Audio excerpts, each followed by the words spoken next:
All right, folks, we're back. If you watched my first introduction video, then a lot of this you've already heard. But I want to reiterate because that was my first video, and we was talking about how I've been having a lot of technical difficulties. And y'all, it's been a mess. So if you heard the first one, you've already heard all that. I just wanted to tell you people that are just jumping in on this video.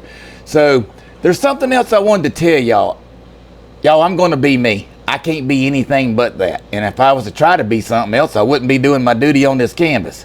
I believe in having fun. And if I can't have fun and paint, I won't paint. And this is going to be good for some of you out there, whether you're a beginner or been doing it your whole life. If you've been doing it for your whole life, you probably understand what I'm fixing to tell you. But if you're in a bad mood or in a dark place, your art's going to look dark. If you're in a good, happy mood and everything's working and you're painting good, you're going to be happy. So what all of this canvas is an extension of who you are. And that's why I don't sell my artwork cheap, because there's a piece of me that goes into this. Some of these paintings take me 2 months to paint. It just depends on what I'm doing, how much detail, how much storytelling I'm doing, or if it's going to be a simple painting. But one way or the other, I promise you in a few years from now, I can look back on this painting I'm doing right now and know exactly what was going on in my life. Like, for instance, this is my first video of me painting. I'm going to remember this on this painting right here. So I've got paintings that go back 20, 25 years. That's how long I've been painting. And I can tell you what I was doing on each one of them paintings, what was going on in my life. So that being said, you know, when you go to work, you need to be feeling right. You need to be in a good mood, and it will show on this canvas. So that's enough said about that. So let's get to work. That's what this video is about, so we can actually start painting and teaching y'all something.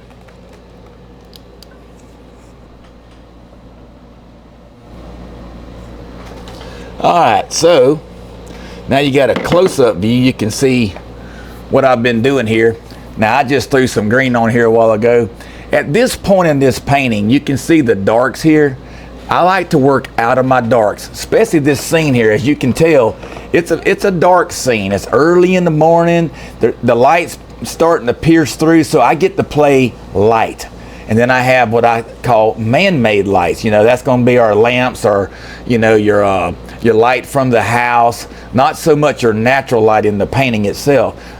Sun puts off a light, and then you have the lights coming from the house, or if I put a lantern on the dock, you know, different things like that. But as you can see, this is really dark. Now I could do a greenish black starting them off, and I do that sometimes. But with this lighting in this particular painting being dimmed down, I could do this, and all I'm really working on now is my highlight points. And as you can see right here, I'm moving the paint and letting it flow back into the dark. So that's why I don't worry so much. And every artist does it different. This is just my style, and I'm self-taught. This is how I learned to do it. And what I'm really going to focus on is grouping. This foliage, as we all know, it has groups, bigger areas of leaves, some less, some more. And when you get these groups in here, to me, that's like 1, 2, 3. I'm going to start off with 1, not 3. And I'm going to work my grouped areas. Well, that's just my greens, and I wanted to show y'all a little bit of a different color, because this tree is going to have some green in it. But with this sunlight and all that orange, you know, we're going to start adding some orange to it. So I'm going to take a little bit of cadmium orange, if you can see my palette. Yeah. I'm going to take some cadmium orange, a little bit of burnt sienna, and I'm going to mix it back in here with some Payne's gray and some cad yellow.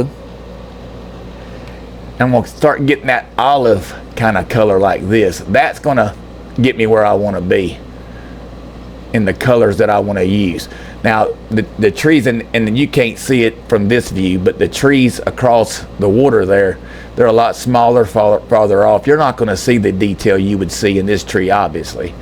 So this is more up close. And what I like to do is just kind of play. I just got to dabble, have a good time with it. Nothing's going to frustrate me. I mean, I get frustrated, but I'm not going to let it overpower me at this point. This is early on in the process. So I just want to kind of move some paint, nothing major. As you can tell, this is another group right here. Anytime I have a curve, like right here, you can see that curve. That's where I put emphasis, and then come forward or behind something. So like right here, this is what I call the guts of the foliage up there. It's just the center part, like right in here, it's the center part. So I call it the guts of the foliage or the painting. Anytime like you see a roll, a hiccup, or whatever you want to call it, that's just my language, and hopefully y'all get used to me talking. And don't go trying to buy paint brushes when I say a cutter brush or nothing like this. My students laugh all the time. They're like, so but when I first started, it's like calling up companies and trying to ask for a cutter brush. And I'm like, they don't make that. So there'll be times I'll tell you exactly what kind of brush I'm using and stuff, but for the most part, if you see me say cutter brush, just know it's redneck slang.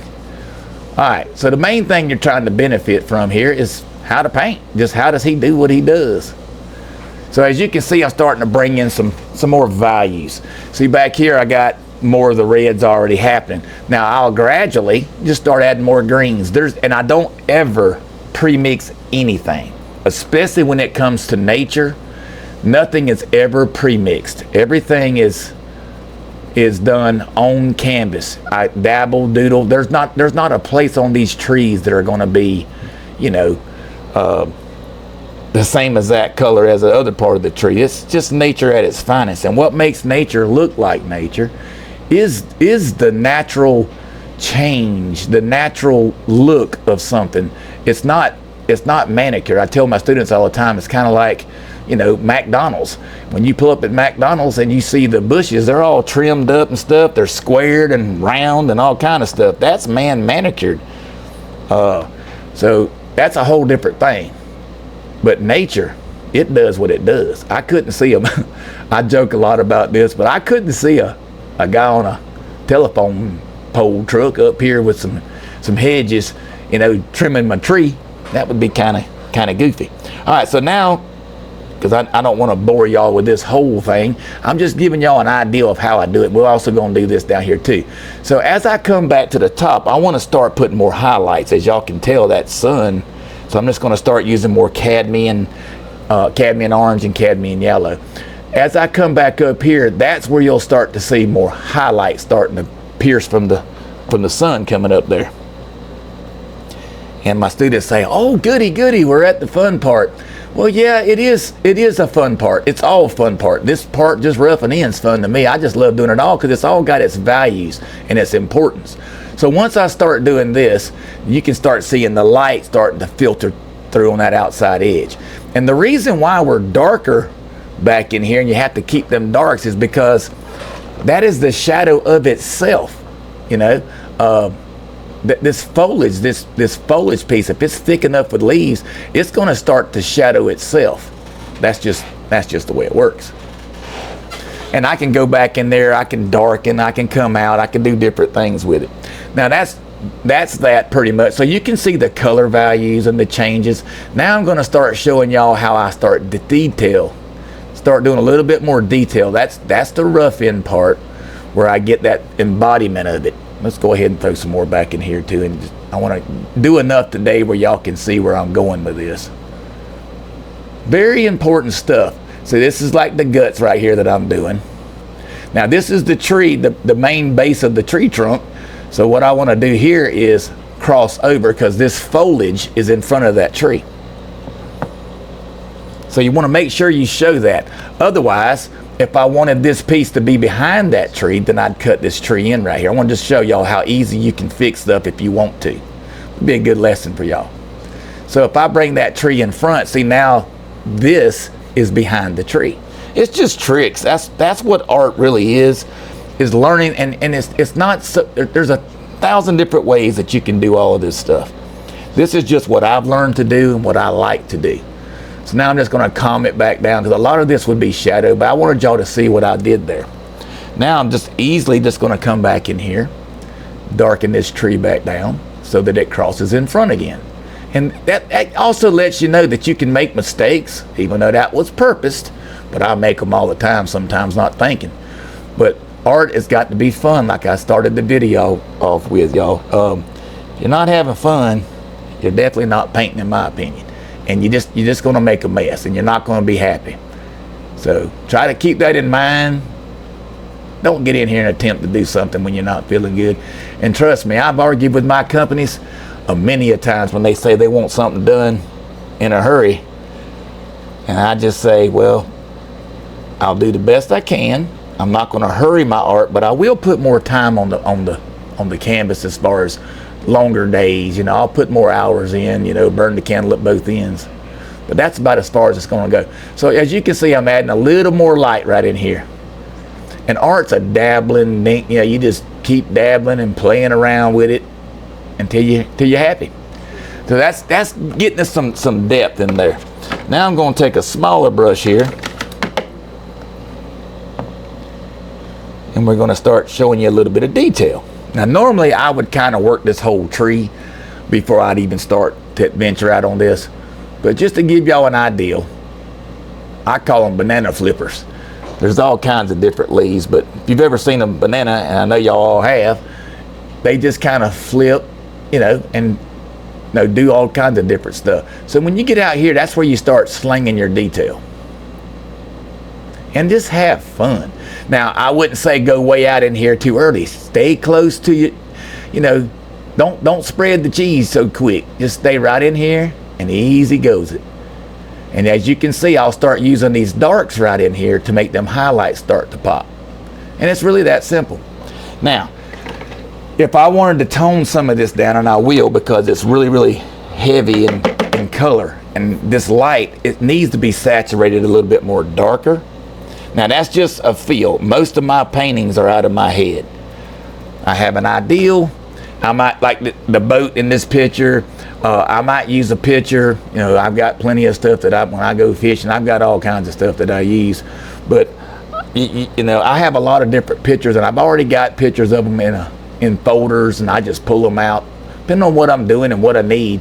But after a while, when you paint so much, you don't really need pictures. There's so many things that I do that I don't need a picture. I've done them too many times. I'm going to come in here right now. I'm just kind of darkening this down a little bit, just adding some Payne's Gray, a little bit of burnt umber. I just kind of darken it down, just kind of work it a little bit. And then it just gives me a little more darkness, and it's a balance. And when you're painting, you're always thinking about the balance of what it should look like. If I was sitting out here having me a sweet tea and watching this sun come up, and trust me, when I sit in my deer stands, I learn a lot. I'm constantly watching light change and move. So if you love art and you've been doing it a while, but you really never thought about that, most of you have if you've been painting for a while, watching things change is crucial to an artist, to see how things work in real time and in real life. Sometimes we get carried away. I'm guilty too. You start doing things in more fantasy, not so much what you've seen or lived. But yeah, I just love to paint. So I get right in here now. I've kind of got that where I want it. So I'll come back in here with some detail, because there ain't nothing better than doing that detail. Most of the painting though is spent working on roughing it in. It's just part of it. But as you can see, when you start doing this detail, the painting will really start to come alive. It really starts to come alive when you get in here. So I did what I call tone downs. So I'll get these colors, and there's a lot of playing that goes in it. Y'all are just seeing you know, like I said, a lot of these paintings I'll work 10, 12 hours a day, depending on how healthy I feel that day, or if I'm seeing well and eyes ain't too dry or whatever. You know, we all got these issues, and the older I get, the more harder it seems to be. But this is what you're doing. So I'll work hours on, like this area right here could take an hour and a half, sometimes more. It just depends. I don't let that be a deterrent to it. I just work and go at it.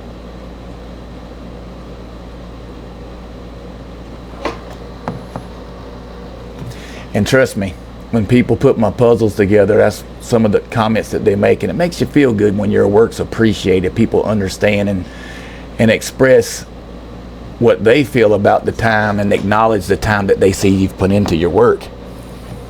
When puzzlers are up here, they don't want to just see round cotton balls. They want to see some detail. So I give them everything I can. If you'll look at a lot of my paintings, you'll see even dirt. I tell my students, Dirt has rocks in it.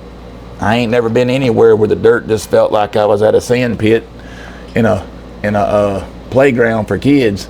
Most of the time, you're gonna have pebbles and little things, and I like to make sure that I include all of that stuff. It's so important that you show that detail. All right, so right in here, it's gonna give you an opportunity. So I could come in here with this brush, but it would be a lot of strokes to start filling that in, and some artists do that. I think, and I know there's a lot of shortcuts to that.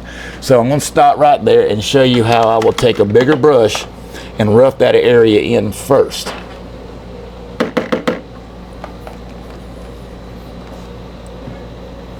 So I'm gonna load some more paint.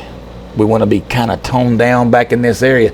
But I can come right in here like this and start putting fillers or groups in them negative areas.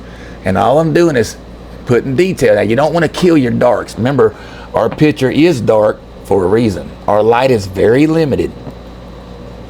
But in a few videos from now, when we start getting to that building and the grass, and y'all, I can't say enough about painting grass. That's where the a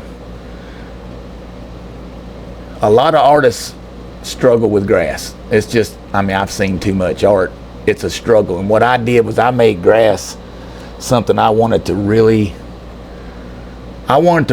understand grass. And I know years ago I spent hours upon hours just painting grass. I mean, I wouldn't even paint a picture. I mean, I like to work on my weaknesses. Wherever you got weaknesses, if you'll work on those, it'll strengthen your overall process. But I think y'all are starting to get the picture right here, literally, of how I kind of make these things work. I just bounce around, and I'm having fun right now, y'all, especially with having an audience. That's pretty cool. I don't usually have an audience when I'm doing my artwork. It's usually just me and a radio. So now I'm going to come in here like I started off at first and just see, I can start doing this with a bigger brush. Also, bigger brushes are going to be a lot more consistent, and you sure don't have to peck away as much. But I like to get my group areas before I ever start trying to put that detail in there. And then and go with it. So we're going to start this other section real quick just to give y'all a feel for that. So what's these? There's a lot of edges here, so you'll get a chance to see them bumps. So everywhere I have a bump, that's a new adage. There's something else going on with that tree. So when you see it, it's just dark. It's harder to understand. But as you can tell, I just kind of soften. Once I hit it, I just kind of soften behind it. But anywhere there's a roundness, and see, we're going to go in front of the tree again. So anywhere there's a roundness, that's where there's a change in that growth of that tree, the foliage. Excuse me. So right up here, I'm going to hit it, and then understand this. There's going to be, obviously, you'll start using that light up against the sky. See that dark up against the sky, you see it. When you start putting the light in there, sometimes, especially if I was putting more pink values in here, like the sky, a little more of that purplish pink, you would kind of lose, you would start to kind of lose the tree because it would start matching your sky. But in the end, with all this light, you're going to see so much more brightness come into this picture. So it will all come back. At any point, if you're a new beginning artist, what I tell my students is, hey, if you're not the kind, if you haven't learned how to start making up stuff yet, out of your head, then sketch it first. I use charcoal pencils, and that's all I used to do. I was so scared I was going to make a mistake, and then I wouldn't know where I was at, what I was doing. So I would actually take a charcoal pencil and just kind of sketch them areas I'm talking about right now. If I thought I was going to lose the sky, I'd just go a little brighter. But that's the general ideal. Now I'm going to start bringing in a little more highlight. Come right up in here. Remember, I'm not trying to put the detailed leaves yet. I'm just kind of getting a feel of grouping. That's why I wanted to do a couple of these today to let y'all see what I'm talking about. And at any time I can come back in there and add more orange, take away, darken. That's what I was trying to show y'all. These videos that I'm making, I knew going into this that I was going to paint a little bit different. Like I said, I've only done a few, and it was like 12 years ago, and I was in a dungeon, y'all. I didn't have any clue. I just had my wife use our cell phone at the time, and these cell phones are a lot better now too. But I had her use a cell phone and show it, and to show y'all what I was doing, and y'all, that was the dark days. But that's why we're working on this, to get everything better and better. But there is a point where your details will really start to pop, and then you can see, as you can see now, there's no way you're not going to see that separation of what you got here in the sky. It just gets brighter and brighter, and I'm letting this bigger brush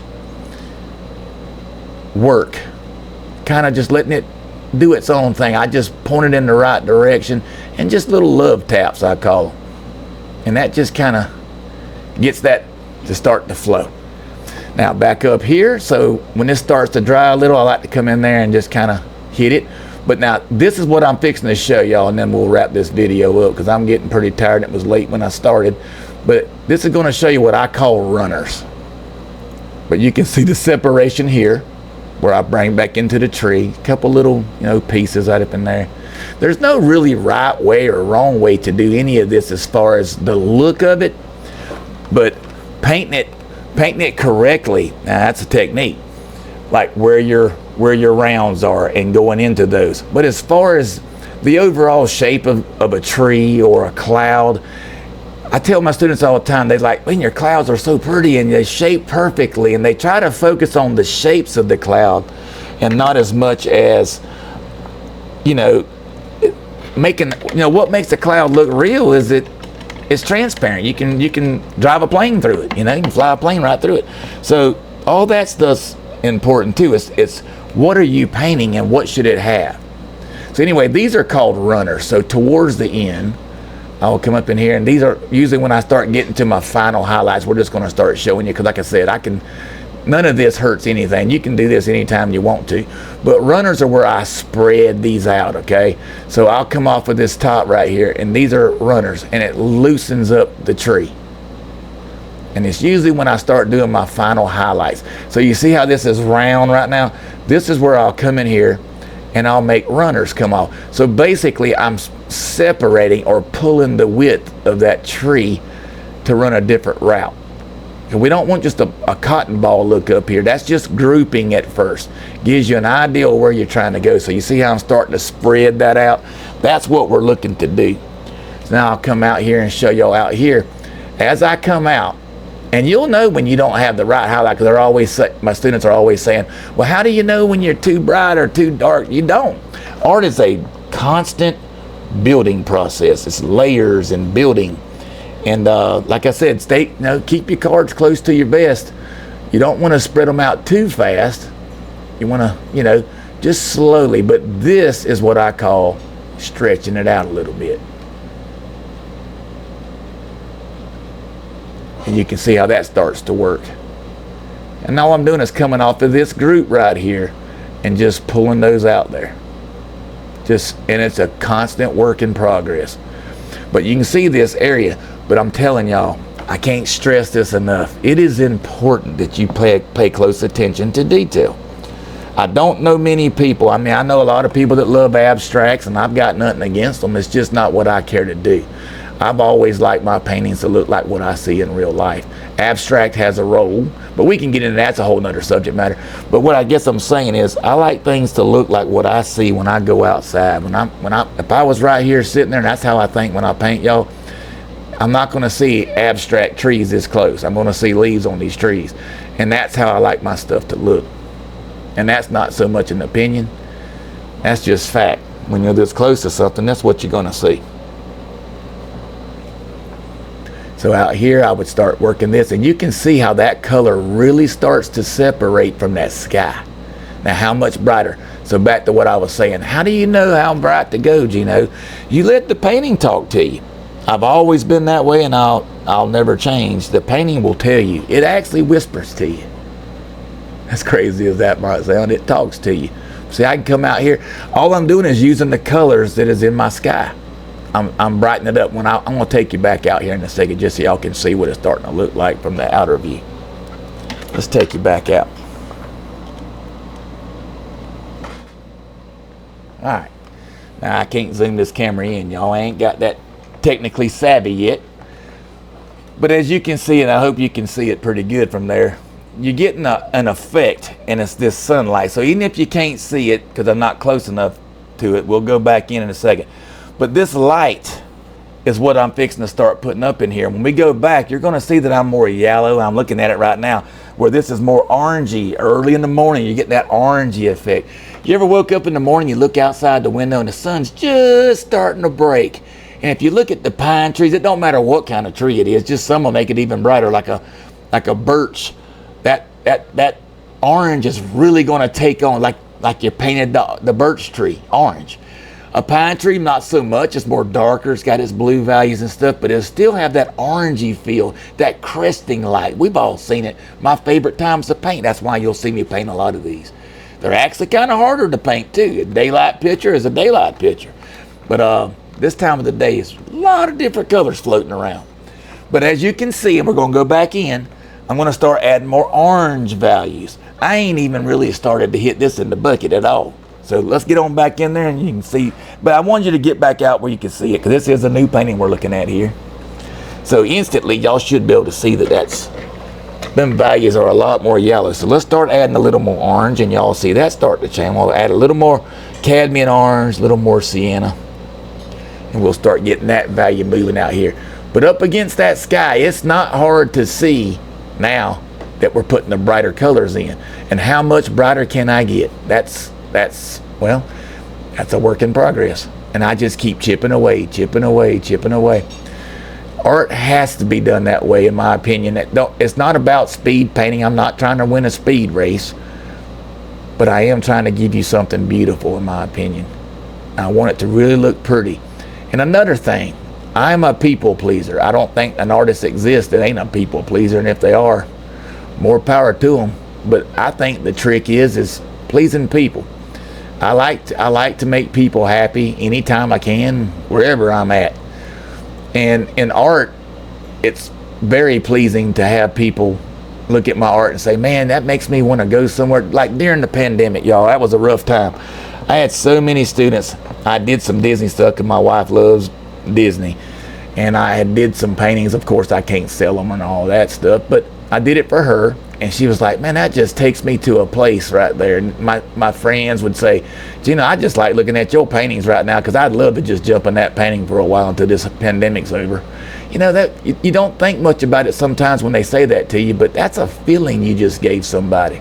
Y'all, that just widens my heart, makes me want to do it more. So anyway, that gives y'all an idea of what I do, y'all, on the foliage. Let me get y'all back out here. That gives y'all an idea of what I do with foliage. Now, I'm going to have a lot more of these videos coming out, a lot more tutorials. Like I said, we're still working on getting better at the technical part. But I've been looking at some of these. I did little practices before I come on here and did. I wanted to make sure that it was close enough for y'all to see. So it's only going to get better. But anyway, it was nice to have you guys come in here and paint with me. So until the next time, y'all take safe and God bless.